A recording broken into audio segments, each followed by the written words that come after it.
వికారాబాద్ జిల్లా తాండూరు పట్టణం సాయిపూర్లో ఆషాఢమాస బోనాలను భక్తులు భక్తి శ్రద్ధలతో వైభవంగా జరుపుకున్నారు. సాయిపూర్లో వెలిసిన తాతగుడి ఈశ్వరమ్మ అమ్మవారి జాతర వేడుకలకు ఊరంతా బోనం ఎత్తింది. ఈ బోనాల ఉత్సవాల్లో పోతురాజుల విన్యాసాలు, యువకుల నృత్యాలు, డప్పు వాయిద్యాలు, పూనకాలతో అమ్మవారి బోనాల జాతర ఊరేగింపు దద్దరిల్లింది. గుడి చుట్టూ ప్రదక్షిణలు నిర్వహించి పిండి వంటల నైవేద్యాలు సమర్పించి తమ మొక్కులు చెల్లించుకున్నారు. విస్తారంగా వర్షాలు కురిపించి పాడి పంటలతో అందరినీ క్షేమంగా ఉంచాలని ఆ తల్లిని కోరినట్లు పెద్దలు పేర్కొన్నారు. తాండూరు మున్సిపల్ మాజీ కౌన్సిలర్లు పట్లొల్ల నీరజ బాలరెడ్డి మరియు పట్లొల్ల దీప నర్సింహులు బోనమెత్తారు. ఈ సందర్భంగా గ్రామ పెద్దలు మరియు నాయకులు AMC chairman Patlolla Bala Reddy, BRS party నాయకులు పట్లొల్ల నర్సింహులు, కాంగ్రెస్ పార్టీ నాయకులు పట్లొల్ల నర్సింహులు, బంటు మల్లప్ప, మాజీ కౌన్సిలర్లు నీరజ బాలరెడ్డి, దీపా నర్సింహులు మరియు గ్రామస్తులు, మహిళలు, యువకులు పెద్ద ఎత్తున పాల్గొన్నారు.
ఆషాఢం బోనాల సందర్భంగా షాయిపూర్ గ్రామ ప్రజలకందరికీ బోనాల పండుగ శుభాకాంక్షలు చెప్తూ, ఎప్పుడు షాయిపూర్లో ఆషాఢం బోనాలు అనేది ఇంచుమించు ఒక 15-20 సంవత్సరాల సంది బోనాలు చేస్తూనున్నారు.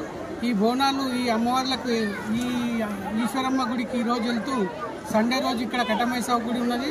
అలాగే ఈ గ్రామ ప్రజలకు తెలియజేయడం ఏమన్నా మీడియా ముఖంగా అంటే, ఇక్కడనే తుమ్మలకుంట మైసమ్మని మర్చిపోతున్నామని కోరుచు, అలాగే ఆ తుమ్మలకుంట మైసమ్మ గిట్ట సండే రోజు గిట్ట ఏదన్నా ఒకటి చేస్తూ, దీంతో పాటు మన గ్రామ ప్రజలంతా ఎల్లవేళ సుఖ సంతోషంతో ఉండి అలాగే పాడి పంట అంతా బాగుండాలని తాండూరు ప్రజలకు కోరుతూ ముగిస్తున్నాను. Thank you. ఆషాఢ బోనాల సందర్భంగా లాస్ట్ శుక్రవారంలో ఈరోజు షాయిపూర్ ప్రాంతంలో అన్ని సంపన్న జాతులు వచ్చే బోనాలు వెళ్ళడం జరిగింది. ఈరోజు అమ్మవారి దయాకృపతో షాయిపూర్ ప్రజలు ఎల్లవేళలా అందరూ సుఖ సంతోషంతో ఉండాలని అమ్మవారి కటాక్షంతో ఈరోజు ప్రతి ఆడపడుచులు కానీ మన అన్నదమ్ములు కానీ ప్రతి వివిధ కుల సోదరులు అందరూ కూడా సంతోషంతో ఇక్కడ బోనాల పండుగ చేసుకోవడం జరుగుతుంది. కాబట్టి అలాగే మన ఆదివారం నాడు కూడా పెద్ద ఎత్తున మళ్ళీ బోనాల కార్యక్రమం లాస్ట్ ఆదివారం ఆషాఢం ఆదివారం ఉంటుంది. కాబట్టి ఆ రోజు మైసమ్మ టెంపుల్ దగ్గర భారీ ఎత్తున ఉంటుందని షాయిపూర్ ప్రజలందరూ కూడా ప్రతి ఒక్కరు కూడా ఇంటింటికి బోనాలు వెళ్ళి అమ్మవారి కృపతో అందరి వ్యవసాయం కానీ పాడి పంటలు కానీ వ్యాపారం కానీ ఎల్లవేళలా అందరూ కూడా సుఖ సంతోషంతో సంపన్న వర్గాలన్నీ కూడా సుఖ సంతోషంతో ఉండాలని తెలియజేస్తూ అమ్మవారి కృప వల్ల అందరూ షాయిపూర్ ప్రజలు అందరూ సుఖ సంతోషంతో ఉంటారని తెలియజేస్తూ ఇంతటితో ముగిస్తుంది. షాయిపూర్లో వార్డు నెంబర్ 9, 10, 11లో ఘనంగా ఆషాఢ బోనాలు జరుపుకోవడం జరిగింది. ఆ దేవత తాతగుడి ఈశ్వరమ్మ దేవాలయంలో ఈరోజు పెద్ద ఎత్తున 3 వార్డులు కలిసి పెద్ద ఎత్తున బోనాలు జరుపుకోవడం జరిగింది. ఆ తల్లి ఆశ్వరం షాయిపూర్ గ్రామం మీద ఆశ్వరం పెట్టి పాడి పంటలు కానీ పంటలు ఎక్కువ పండి రైతులకు సంతోషంగా ఉంచాలని కోరుకుంటున్నాము. ఈ సంవత్సరం వర్షాలు ఎక్కువ పడి పంటలు బాగా పండాలి, షాయిపూర్ గ్రామ ప్రజలందరూ బాగుండాలి, తాండూరు నియోజకవర్గం ప్రజలందరూ బాగుండాలని ఆ తల్లి దీవెనలు కోరుకుంటున్నాము.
Thank you.